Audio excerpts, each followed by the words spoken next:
So as we move on, so we see what Howard brings to the table.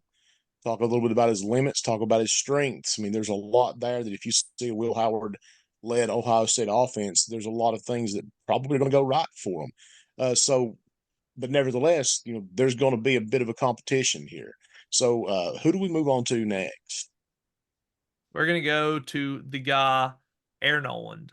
So this guy is technically he was a junior, and he just recut he what would you say it is reclassified into this class. So this kid is young, very inexperienced, especially coming into college. I'd say at this level, he really hasn't. I don't think he saw the game speed that he will see this year. I think it shows in his film when we get to that. But this dude, he did practice as an early enrollee for their bowl game against Mizzou. So he's been in the system longer than the other guys, if that gives him any advantage. And this guy, he has a big arm, is one thing that I'd like to say about him. He's not the most accurate. He's not as athletic as I'd say either of the other two guys that we're going to talk about. But he does have a big arm, and that's one thing that makes him stand out. Rev, if you want to start rolling the film, this dude is from Georgia, and he played 6A. What high school did he play from, Walk? Langston Hughes. Langston Hughes High School. Yeah, and he was 6A player of the year, if I'm correct. Only threw 5 interceptions all year, and he broke the passing yards record. So he was 55 touchdowns, 5 interceptions, I believe is what his stats were. He had over 4,000 yards passing. He broke the record for most touchdowns or most points responsible for quarterbacks in high school football in Georgia. Yes, I mean, pretty impressive, especially playing at 6A in Georgia. Mm-hmm. He's playing against good kids every week, D1 athletes every week, week in, week out. So, I mean, we'll get a good idea of what we'll see when when we get to see him at Ohio State.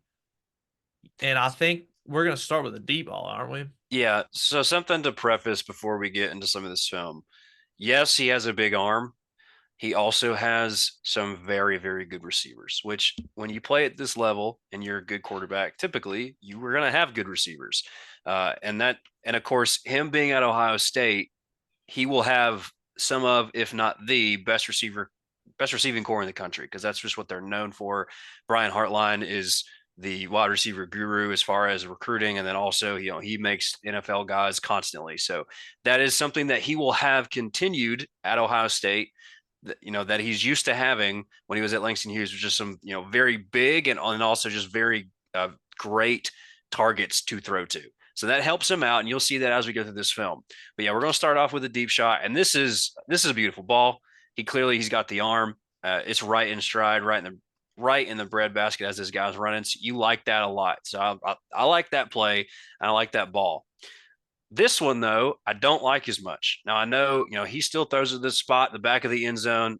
That's really good touch, yada, yada, yada. I don't like the decision of when he threw the ball. And I think that is something that all three of us just have seen as we watch this film. Some of the times it looks like he's throwing, really perfect balls, but then other times he's really slow to get the ball where it needs to go, or he misses where it should go. But in this one, he's looking, the ball needs to be out now. You have a safety with his body turned towards the middle, like coming this way across the middle of the field, and you have a corner who's already crossed up. Like he's crossed his legs up, and he's trying to commit to the second receiver. That ball should have been out. And instead, he waits a long time, and he lets the safety get back into position, or almost get back into the position, actually be able to defend against his ball, when that should have been a walk-in touchdown. And I think that's something that we see as I'll keep playing this, so I won't stop it as much. But you see that a lot with some of his stuff, where he either lets balls hang up in the air a little bit too long, or it takes a long time to get the ball where it needs to go. And then on the flip side, he'll do that, and he will just throw it directly where it needs to be, perfect target in stride. So there's an inconsistency there that you worry about. Yeah, one trend you can see from his whole highlight tape is that he does wait a little bit too long on some of these balls. But the consistency is one thing that I would say about the other two quarterbacks that we're looking at. They're more consistent than this guy, but this guy has more explosive plays that you can see. I would say that. But would you chart that up to him having better receivers against the opponents that he plays against? That was something, we talk about him being inconsistent, and you sit there and you look at his stats. He's had 55 touchdowns and 5 interceptions. How can he be that inconsistent?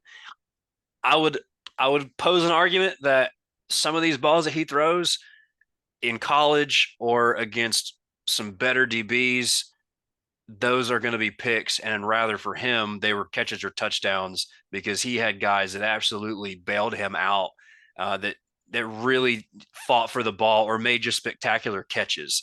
That he should still have that same kind of pedigree of being at Ohio State with the receivers they have, but he also will be going up against much better DBs, especially when he plays Oregon and when he plays Michigan. And honestly, most of his play action fakes or even option actions, I think they're kind of sloppy. We just watched Will Howard do it very well, and I think this guy does it very sloppy in comparison. And one thing I will say is that I think that this dude is more raw than Yep. either of these quarterbacks, but his potential is very high. He's just very raw. So I mean, maybe in a few years, this guy is the next Lamar Jackson, just not right now. Yeah, he's not nearly as good on his feet as Lamar, No. but I understand the thought process there. Again, he has a raw ability, and you can even tell, like as you're looking at this, mechanically, he looks so much less polished than some of the other guys that we looked at. We've done a couple high school film breakdowns on this channel already, and compared to them, and also compared to one we were going to do next video with Sayan, he is just a lot less polished, as if his quarterback's coach or whatever has just not drilled him the same way that these other guys have. He looks get like Chance said, he's a lot more raw. Like on this play, this ball should have been picked, and I think this is kind of what we're talking about here. The safety fell down. The ball should have been out quick, and it should have been this guy. Or even if it is this guy, it's got to be quicker than that. He threw this ball right to where a safety could have gone up and get it, but the safety falls down. But he So really hesitates. If you roll that back, you yes, can watch him kind of double clutch on the ball. He's not too confident. As Locke was saying, Will Howard's very confident when he throws the ball. yeah. This guy just doesn't look confident throwing sometimes. Sometimes, he's very quick and confident throwing downfield or even outside right there. But other times he's just not confident, and you'll see the ball get there late, and usually it'll end up being a catch just because of his receiver. But getting back to that action fake, like that is sloppy. What he just did, that is sloppy. He doesn't follow through with it all. Even that one is sloppy. So I mean, I don't like most of his actions, but I don't think that this guy has the technique that has been taught to other great quarterbacks that we've saw that are very young. This dude is just raw. I said I don't think this guy has a quarterback coach connected with him like per se Nico or George McIntyre that are both at Tennessee, or even Dylan Raiola. This guy just seems to be playing off of his athleticism and his arm talent for whatever that is. I think one of the things that mark that just that this description of him, which I mean may sound harsh to some, but I think that the film bears it out. I think when he is at his quickest and gets the ball out as fast as possible is when he has a one read deep shot. Yep. And I think that he is very good at that. That whenever he has his target, he knows how to get the ball to the guy. He knows how to help him, like to look the other way, and he can get a long throw off quickly. But the trouble is, you can't live and die with that at Ohio State, and I think that that's going to be not to say that it's a McCord situation where you're going to have you're not going to be able to be as I guess you're going to be more limited than you would want to be. But I do think that ultimately that comes back to bite you because good defenses are not going to give you quick deep shots downfield. I mean those are honestly rare, and you'll get them against your weaker teams. But I don't know about your better teams. And so I think that if you got Air Noland back there at quarterback, I think that there are things that he can help you out with. But I also think that there's going to be a certain kind of limitation that is that's going to be on your offense because he maybe they developed the hesitation out of him because on the one play that you mentioned, you talked about him, double clutch, and what I notice in that is when his back foot hits, he is not ready to throw. Right. His back foot hits and he hops. And that's really the thing is it's like he's got to be able to see these people being open. They don't wide open is not the best. Having wide open receivers is good, but it's also rare. And I think that that's one thing that you see, in his game is he's lots of times a little late. And if you're a little late in high school ball, I have to think that it's going to be a lot late when it transfers and the game speed picks up, so much more in Yeah, and college. going back to what we was talking about him reading the field, said you hardly ever, if ever, see him get to his third read in the progression. I mean, I don't think I've saw it once. You can look at the stripe down the middle of his helmet, and it's always first read or second read. So there's never a third. And when you're playing at Ohio State and in college, you're gonna have to get to your third, sometimes your fourth, and even your check down at five. A lot of the time. So I mean, that's something to also be said. You can't just throw it up every time and, have a 50-50 ball. Yeah, you guys both touched on something that I wanted to talk about, which is the 1-2 reads or just the one and done reads. And even though you see his head, switch across the field, Locke kind of he exposed it, which is a lot of those times he's not reading the field when he looks left and throwing right. He's just baiting a safety over, or he's baiting defenders' eyes over to that way, so then he can clear up a little bit more space for him to be able to let his guy get a little bit more open to make that first throw, which is where he was going the whole way through anyway. Even like the one play that we stopped and we pointed out, that one was a 1-2 because he had a higher guy and a lower guy, and they ended up kind of in the same area. But he struggles even with 1-2 reads, and something that he did very well in the Elite 11 camp, which is obviously a very prestigious quarterback camp. And one of the things they said about him was he has a quick trigger, so it makes this left-hander deadly. Well, that quick trigger is there when he knows where he's going with the ball right away, and that can be said for anyone. When you know where the ball's going, it's a little bit easier to throw it. And for him, like, he's got a good ball. He has a great arm. So those in combination with where you're going, that equals what you see on this film, which is him throwing a lot of touchdowns. But take and put him into a more complicated offense against a more complicated defense where he actually has to, make reads and make decisions. And I feel like unless there's a lot of growth that's happening from this film to, when we see him next, which there could be, I feel like you're going to see a guy struggle a little bit more to adapt from high school to college. And from the play caller's perspective, and obviously it's going to be Bill O'Brien now instead of Ryan Day, but if you have him and he's still struggling the way that he seems to with reading the field, you have to keep him on the one and dones or the 1-2s, and you can't let him try and scan a field because I think you're gonna run into some issue there. And while his receivers are going to be still great at Ohio State, the DBs he's going against will be much better. So you're looking at a guy who is going to be throwing more interceptions, I think, unless some things change and get a little bit more crisp, he's going to be throwing picks a little bit more often than he's used to. Which again, I think he was like 55-5 this this film that we're watching of this year, which is obviously fantastic. But that is with these stud receivers who are just much better than the DBs they're going against. And something to point out about that is, if they change, they would have to change the offense to make it where they're running 30 times a game, 35 times a game, and only passing them around 10, 15 times a game, with them passes being guaranteed open plays that they're having to scheme up every single week. So, you might get 3 or 4 of them a game. You're not really going to get 10, 15. Usually 20 to 30 is how much teams like to throw the ball these days, if not 40. So, I mean, you're really not going to be able to throw with the guarantee that he's not going to throw a pick, or at least any security that he's not, unless you change the offense completely, which is just not viable in my opinion. So Well, obviously, go ahead. on top of that, the thing that I wonder about with a guy that if you come in thinking you're going to have to limit the playbook, it Mhm. it's not going to take long for defenses to figure that out. I mean, they're going to see that very quickly. Just like, I mean, you take and we watch this, the film from high school, and we can sit down and begin to say, hey, check this out. What do you think about that? They're doing the same thing, except for like way more advanced people with way more options available to them to break down film, to get a game plan produced quickly, that will limit a guy like Noland. The the thing that I wonder is if people don't bait him into terrible throws.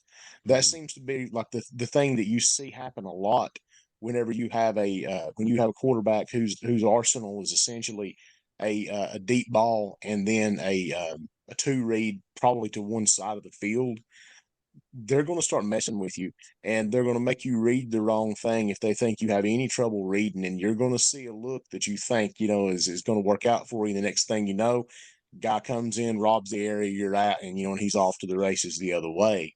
And I think that's the risk you take whenever you have a guy like Noland. I mean, it can turn bad on you quickly. Now, with that being said, I will say, I mean, he is a prototypical QB for Ohio State. I mean, he kind of Yep. reminds you of that Justin Fields mold. Mhm. I think he could do well, but I do think that you really have to address some limitations. So uh, this film is pretty long. We're not going to go through the whole thing. It's all a lot of the same stuff, which is throwing great deep balls, hitting in stride with receivers running down the field, and then throwing some balls that receivers are having to make really good plays, and then he's throwing to his spot too slow. He's too late to it. And there's two plays. I'm gonna stop this one, and then one that's a little bit further into the film. But I just want to kind of show right here his receiver who's in the end zone, he's already open. And in college, this is as open it's going to get most time, unless there's a broken coverage somewhere. This ball should be out. Like he's turned his head now. So I mean, obviously he had the play fake. He spun all the way around, and now he's got his eyes on his guy, and he's still holding the ball. Okay, so that ball should have been out where I had paused it, and yet he's looking down his guy. Now I know he's left-handed, so he has to turn his body all the way around, but he could have, and that's kind of something else. His steps, his footwork, they're not very good. He crosses his feet over a lot. He doesn't square up as much. You don't see him make that quick little jump to square, get his body square like we just saw Will Howard do in the previous video. So ball still not out. Finally the ball comes out, and not only was it so late, but it was a bad ball. This receiver had to turn all the way across his body and go behind himself to get that thing when that should have been an easy pitch and catch. So kind of flows into the narrative that we're talking about here with him, where it's not as crisp as I think that people would lead you to believe it to be. And I know there's one more. It's later on in the film, right here, that we spent a good bit looking at when we were going through it. And Locke, I'm sure, wants to talk about this one because this was the one that stood out. Yeah, the thing with this that I see is I'm thinking about like what you would do with a young quarterback. He likes to throw deep, and he can hit those balls. You want to he likes to read stuff, so you want to give that to him. But as like what Chance said, you're going to have to run the football, and Ohio State has the backs and the line to really be a fine running team next year. Mm. This is going to be something you will see a lot. It's just going to be a standard, inside zone RPO. And the thing that, I think that stands out here, first of all, he, like Chance says, I mean, I don't think it's even that it's sloppy. I think that honestly, it's almost just, it's like, it's just, there's no commitment to the fake. It's just, you Lazy. flash the ball. Yeah, I mean, it really, it seems that way to me. And I see right here, here's my problem with this. Number 21 for the other side has bit inside on the run. Okay, well, look where this receiver is at. He is dead open, but look where the ball gets thrown. Go ahead and roll. Now, is it completed? Yeah, but imagine if he gets it out here in all this green grass and that guy can go ahead and turn up the field a little bit. I mean, I don't know. It's like it seems like that there's a delay in what he does. I think some of it is action. I think that, you know, some of it is probably just a little bit of hesitation, of wanting to be sure of where to put the football, because that happens a lot. You know, quarterback's a tough position to play. But I honestly, I want to see that ball out sooner. I want him to. There is no keep read, and he's watching that receiver get his feet ready to throw. As soon as he has decided he's not handing it off, that ball is up, ready to get out, and he delivers that ball in this green grass over here for a much bigger play. And he doesn't expose his receiver, you know, to the hits across the middle. I mean, that's um, some might not think that that's, you know, a big deal, but I think that's the kind of play that you can expect to see him making. And he's got to do a better job. I mean, that's what I would tell him. Yeah, this guy, I think that he's just very raw. I've said it a Yep. few times. There's just not much more else to say than that. Uh, so he's just not polished as other guys this young. So granted, though, he was just a junior in high school last year. However, you want to take that. So I mean, there's something to say about that. He probably does need another year in high school just to develop. But I mean, I guess it's good that he's going to develop at Ohio State rather than in the coaching system that he's already in, where he's not developing, at least as in terms you could see with footwork or progression, reading a field, or even his hesitation with how long it takes him to throw a ball. But I Hey, mean, maybe they'll build up his confidence and Important though. get him ready to read a field. Uh, with that being said, though, y'all have anything else to say about Air Noland before we head over to Mr. Sand? No, I think I mean, he's a good prospect. He's got a great arm and he's a good quarterback. And I feel like, we're obviously the negativity that I guess we were bringing towards him or just the flaws that we're pointing out. It's not because we're trying to be overly mean to the guy. He's a good quarterback. It's just when you're talking about him versus other options that Ohio State has, and also kind of the narrative that's been built around him, uh, there are flaws that I think people are purposely either not looking at, they don't want to look at, or that maybe they're just missing compared to Will Howard or compared to the guy that we're going to talk about in the next video with Julian Sayin. But he's still a viable option. I think he's a good quarterback, but I think there are better options for that, and we'll get to that later on.